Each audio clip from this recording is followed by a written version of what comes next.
नमस्कार, बहुत स्वागत है आपका। मैं हूं आपके साथ ऋतु ज्ञानवानी। तीसरी बार शपथ लेने के बाद प्रधानमंत्री नरेंद्र मोदी का पहला बड़ा फैसला, किसान सम्मान निधि के 17वीं किस्त को मंजूरी दे दी है। पीएम नरेंद्र मोदी ने इससे जुड़ी हुई पहली फाइल पर हस्ताक्षर किए।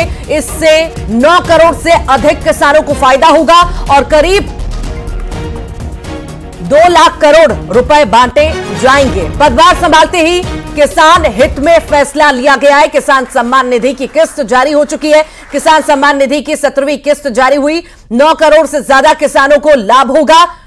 पीएम ने यह कहा है, किसान हित के लिए हमारी प्रतिबद्धता है। किसान कल्याण के लिए पहली फाइल साइन की गई है पीएम मोदी के द्वारा।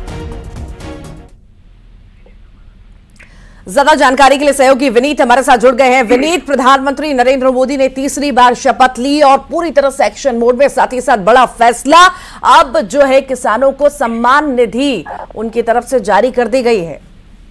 जी, निश्चित तौर पर मैं आपको बताना चाहूंगा कि प्रधानमंत्री नरेंद्र मोदी ने आज अपने ऑफिस में जाकर के चार्ज में जो है वो पदभार जो है वो संभाला है। प्रधानमंत्री पद का जो है वो पदभार संभाला है। वहां पर उनका काफी स्वागत हुआ उनके जो अधिकारी हैं उनके द्वारा।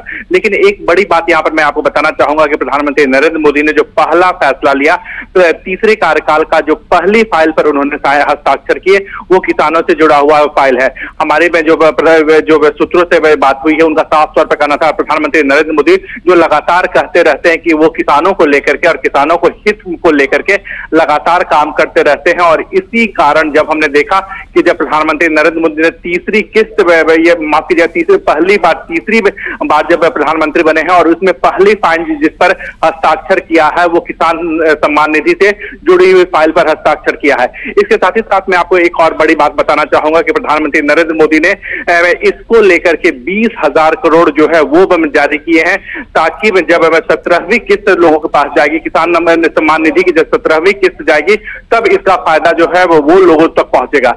एक बड़ी बात यहां पर मैं आपको बताना चाहूंगा कि प्रधानमंत्री नरेंद्र मोदी ने किसानों को लेकर के लगातार वायदे करते रहे हैं और उनकी जो आय है उसको बढ़ाने की बात भी जो है वो लगातार करते रहे हैं। इसी कड़ी में हम देख सकते हैं कि प्रधानमंत्री नरेंद्र मोदी ने किसान सम्मान योजना जो है उसकी शुरुआत की थी और अब इस सम्मान योजना की 17वीं किस्त जो है वो जारी की जानी है और इससे जुड़ा हुए फाइल पर प्रधानमंत्री नरेंद्र मोदी ने हस्ताक्षर किया है। जी बिल्कुल ठीक, बहुत बहुत शुक्रिया विनीत जानकारी को साझा करने के लिए।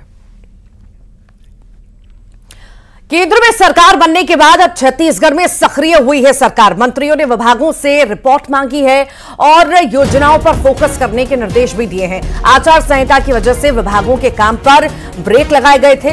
काम में तेजी लाने को लेकर सरकार अब सख्त नजर आ रही है।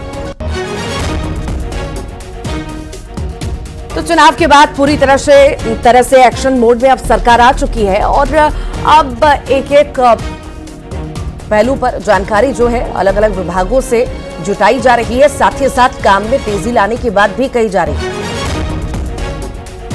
ज्यादा जानकारी के लिए सहयोगी आकाश शुक्ला हमारे साथ जुड़ गए हैं। आकाश, अभी तक तो आचार संहिता लगी थी, कई कामों पर ब्रेक लगा हुआ था, पर अब चूंकि चुनाव हो चुके हैं, आचार संहिता खत्म हो चुकी है, अब पूरी तरह से एक्शन मोड में सरकार है। रुके हुए कामों को अब किस तरह गति देनी है, इस पर विचार विमर्श भी हो रहा है, साथ ही साथ निर्देश भी दिए जा रहे हैं। जी बिल्कुल, देखिए, जब बीजेपी की सरकार बनी थी तो उसके बाद जो है मोदी की गारंटी को लेकर बड़े बड़े फैसले लिए गए, जैसे कि किसानों को बोनस देना, आवास योजना, इसके साथ महतारी वंदन योजना को पूरा करना एक शुरुआती चुनौती थी। इसके बाद सरकार ने 3 महीने काम की, उसमें अब मोदी की गारंटी को ही फोकस किया गया। लेकिन इसके बाद लोकसभा चुनाव को लेकर आचार संहिता लग गया और सभी नेता जो है मंत्री जो है चुनाव में ही बिजी हो गए, व्यस्त हो गए। कहीं ना कहीं विभाग का जो कामकाज था वो धीमा हो गया था। लेकिन जैसे ही आचार संहिता लगा है, बीजेपी का सिर्फ एक ही उद्देश्य है कि जो व्यवस्था है उसको अब सुचारू रूप से चलाना है। कमियों पर फोकस है, सीधे तौर पे जनता की समस्याओं पर फोकस है। इसको लेकर आचार संहिता हटते ही जो है मंत्रियों ने अधिकारियों को निर्देश दिए हैं, बैठक लिए हैं और ये केंद्र में प्रधानमंत्री नरेंद्र मोदी के शपथ ग्रहण के बाद ही अब जो चीजें प्रक्रियाएं पूरी हो चुकी है, सीधा फोकस विभागों में है कि किस तरीके से इंफ्रास्ट्रक्चर को बेहतर किया जाए, योजनाओं को बेहतर किया जाए। वहीं मुख्यमंत्री विष्णुदेव साय ने जो जन समस्याओं को फोकस करने के लिए जिलेवार निर्देश दिए गए उसको उस पर भी फोकस किया गया है। तो योजनाएं संचालित है उसकी रिपोर्ट जो है सभी मंत्रियों ने मंगाई है और बारी बारी कर बैठक करके निर्देश दिए हैं, रिपोर्ट मांगे गए हैं। उसके आधार पे जो भी चीजें कमियां होंगी उनको दुरुस्त की जाएगी, काम में तेजी लाया जाएगा। जी कुल मिलाकर के अब कामों में जो रफ्तार होनी चाहिए थी, रफ्तार अब मिलेगी और तेज गति से ऊर्जा के साथ ये काम अब होने लगेंगे। फिलहाल बहुत शुक्रिया जानकारी को साझा करने के लिए। और आइए अब देखते हैं सुपरफास्ट खबरें। रीवा में टैंक में उतरे 2